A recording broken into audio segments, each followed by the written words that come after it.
இந்த மண்ணின் மண் வாசனை சுதந்திரத்தின் வாசனையாக மாறிய காலம் அது. 18ஆம் நூற்றாண்டு. தென்னகத்தின் இதயத்தில் ஒரு தீப்பொறி உருவாகிக் கொண்டிருந்தது. அந்த தீப்பொறிதான் வீரன் சுந்தரலிங்கம். திருநெல்வேலி தூத்துக்குடி பகுதிகளில் பிறந்த சுந்தரலிங்கம் சிறுவயதிலிருந்தே அச்சமில்லாத மனமும் அடக்க முடியாத தைரியமும் கொண்டவன். வாள், வில், ஈட்டி, எந்த ஆயுதமும் அவனுக்கு புதியதல்ல. ஆனால் அவனுடைய உண்மையான ஆயுதம் நாட்டுப்பற்று.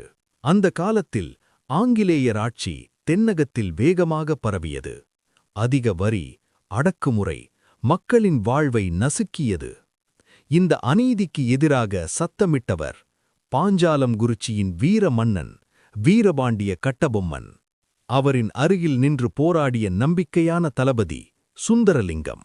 மண்ணை விற்க மாட்டோம் என்ற கட்டபொம்மனின் வார்த்தைகள் சுந்தரலிங்கத்தின் இரத்தத்தில் நெருப்பாக ஓடியது.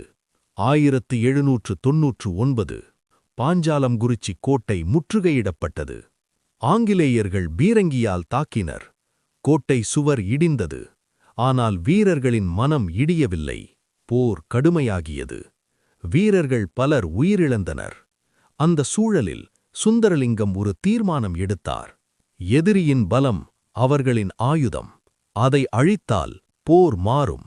இரவு. அமைதியான இருள்.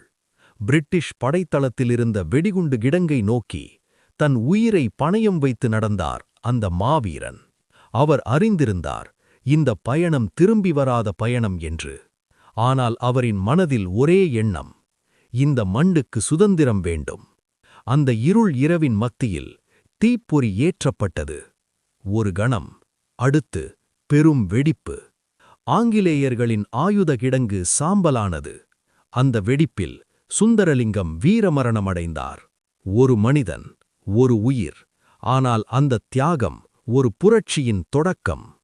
இந்திய வரலாற்றில் தன் உயிரையே ஆயுதமாக மாற்றிய முதல் தியாகிகளில் ஒருவராக வீரன் சுந்தரலிங்கம் நினைவு கூறப்படுகிறார்.